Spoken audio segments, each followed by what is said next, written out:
sobre justamente estas cianobacterias a través de una videollamada con Gabriela Mutaloni, que es doctora en Ciencias Biológicas, a quien le agradecemos esta comunicación. Muchas gracias por estar aquí.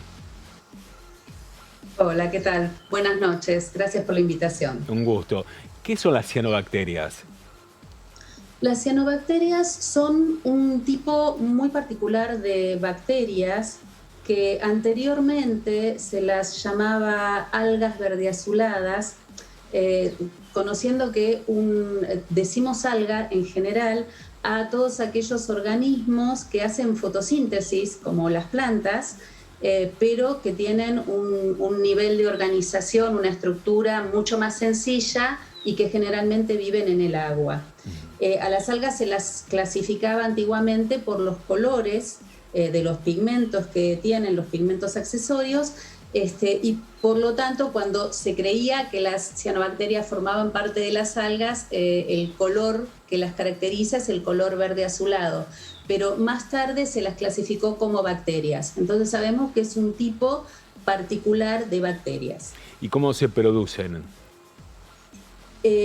Las cianobacterias en realidad están acá en el planeta desde hace casi 3.000 millones de años y son quienes han originado por evolución a todos los organismos fotosintéticos. Están en todos los ambientes y en todo el planeta. De hecho, yo he trabajado muchos años con cianobacterias en la Antártida.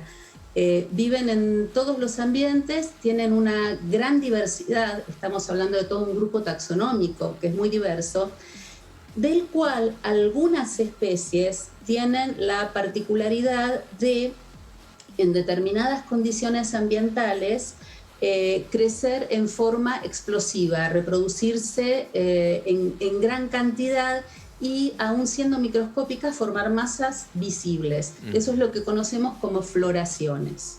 ¿Y en verano este proceso o esta floración aumenta? ¿Qué características presenta? Porque generalmente este tipo de situaciones siempre se advierten en las épocas de verano. Exacto. Las condiciones ambientales particulares a las que me refería, en las que aparecen las floraciones, en general son altas temperaturas, altas concentraciones de nutrientes, que es lo que el alga necesita para hacer fotosíntesis, y aguas estancadas, porque eso es lo que hace que, digamos, con la gran cantidad de nutrientes y con la temperatura que acelera los procesos metabólicos, las cianobacterias se reproducen mucho por división celular, pero no van fluyendo esa cantidad de células que se van reproduciendo, no fluyen con el río, sino que se quedan en un mismo lugar y forman estas concentraciones muy, muy importantes. Estamos hablando de millones de células por litro. Doctora, en este momento acá en Entre Ríos se vive una sequía muy pronunciada y de hecho hay espejos de agua que se han formado y han quedado aislados directamente producto de la bajante del río. Esto también, por lo que usted menciona, puede conllevar a generar justamente estas cianobacterias. Sí, lamentablemente las épocas de las sequías que se producen durante el verano y sobre todo en lugares que en general tienen influencia antrópica, o sea que los seres humanos agregan nutrientes, es como una fórmula explosiva para la producción de floraciones.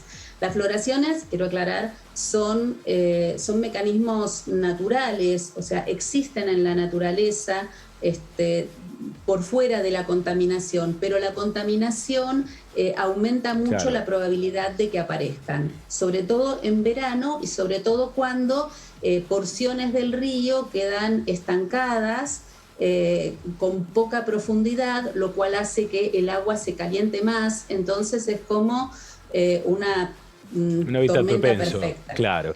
Doctora, y lo más importante, ¿por qué es peligroso? Y recién escuchábamos la recomendación del Ministerio de Salud de la Nación de no ingresar a estos lugares, pero sería bueno usted también que nos explique por qué es peligroso y la advertencia de no ingresar. Bien, no todas las cianobacterias forman floraciones. Y unas pocas de aquellas que forman floraciones, también al formar las floraciones producen toxinas. Estas toxinas pueden ser de distintos tipos. Las más peligrosas, digamos, son neurotoxinas y hepatotoxinas. Lo que se puede ver ahí en cámara, esas como manchas de pintura verde, son características de las floraciones de una especie, Microcystis aeruginosa, que es muy común que forme floraciones en todos los lugares que vos mencionabas. Y produce sobre todo una toxina que se llama microcistina, que es hepatotóxica. Las toxinas en general están dentro de las células de las cianobacterias, pero si uno tiene la mala idea de querer, por ejemplo, tratar la floración con algicidas, lo único que va a lograr es liberar las toxinas repentinamente en el agua. Las toxinas también, como hay otras que son dermatotoxinas, pueden causar irritaciones en la piel. Por eso también causan problemas en el tracto digestivo. Y las poblaciones más vulnerables son aquellas que son más sensibles a la cantidad de toxinas, tanto sea por un estado particular como es el embarazo, o como las niñas que son muy pequeños. Entonces a una igual concentración de toxinas en el agua los va a afectar más. Doctora, para comprender, usted dice no hay que utilizar algicidas porque complicaría aún más la situación. ¿Se debe tratar, no se debe tratar este tipo de presencias de cianobacterias? ¿Hay que dejar que evolucione con las características propias de la naturaleza? ¿Cuál es la recomendación? Depende mucho de dónde se produce la floración y qué escala tiene. Estoy hablando, por ejemplo, si uno ve que aparecen en una pileta de natación, por ejemplo, ¿no? Un lugar que uno tenga acceso a una escala asequible para tratarlo, no conviene tratarlo con algicidas. Hay casos, ha habido casos de poblaciones donde se ha contaminado el tanque que alimentaba con agua potable a todo un pueblo pequeño, y en ese caso, por ejemplo, es muy peligroso querer tratarlo. Las floraciones, como les comentaba antes, son fenómenos naturales, entonces también tienen un ciclo natural. Bien. Lo que pasa es que, bueno, a medida que vamos interviniendo más y más sobre los ecosistemas, estos fenómenos se ven cada vez más favorecidos y van a ser más frecuentes y más extensos. Y con el cambio climático inclusive va a ser más probable encontrarnos con floraciones por fuera del verano.